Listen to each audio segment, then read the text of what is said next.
policy of apartheid, literally separateness, has been elevated by the government of South Africa from a mere theory of racial superiority to the law of the land.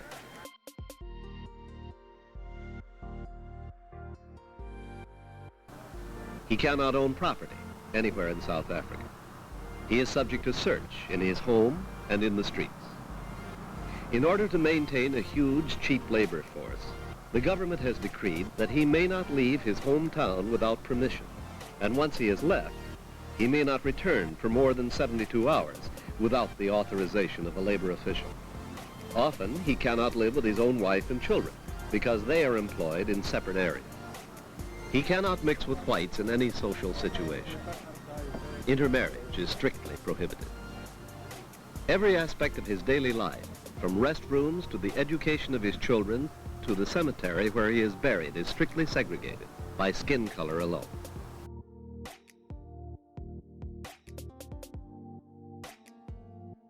Because the race which is in a lesser state of development is by far in the majority here. And numerically, of course, they are much stronger.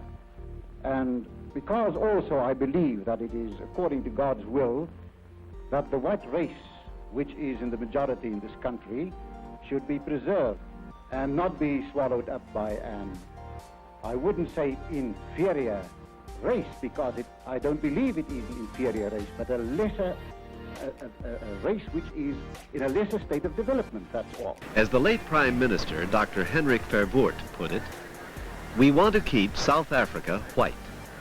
Keeping it white can mean only one thing, namely, white domination. Not leadership, not guidance, but control, supremacy.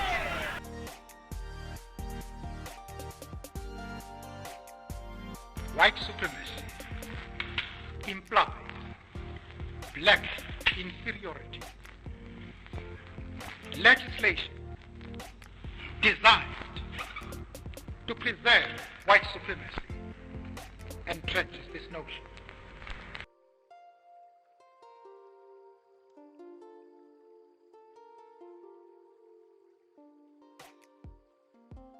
The African people are realizing that apartheid means nothing else but oppression and exploitation to them. Do you, as a man of sensitivity and intelligence, ever get used to apartheid and what it does to you? I'm afraid not, because it continuously affronts me. I'm forced to be indignant about it. I cannot get used to it. I must resist it. And really our whole attitude towards the African people in this country, all the people of color, is basically, I think, a moral issue. We want to use them. We have an economy which depends on them. And yet, we don't want to treat them like human beings and give them those basic things in a society which make for happiness, which make for prosperity.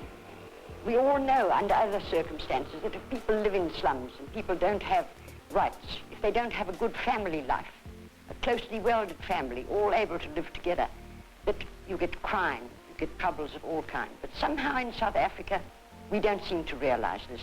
And this is something which frightens me very much, because although many white South Africans don't realize it, this influences you as a person. And I think you become less human.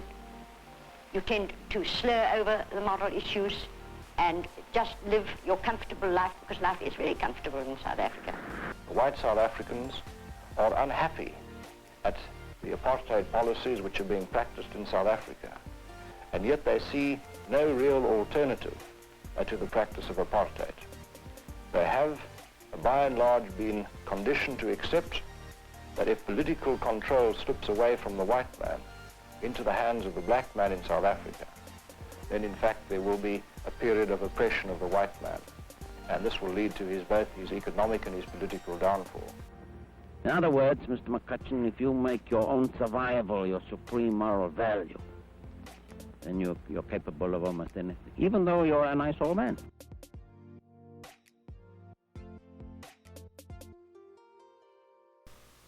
Because the worst of all horrors in the world is to live forever as a slave, as a hated, despised, subhuman. And this we reject.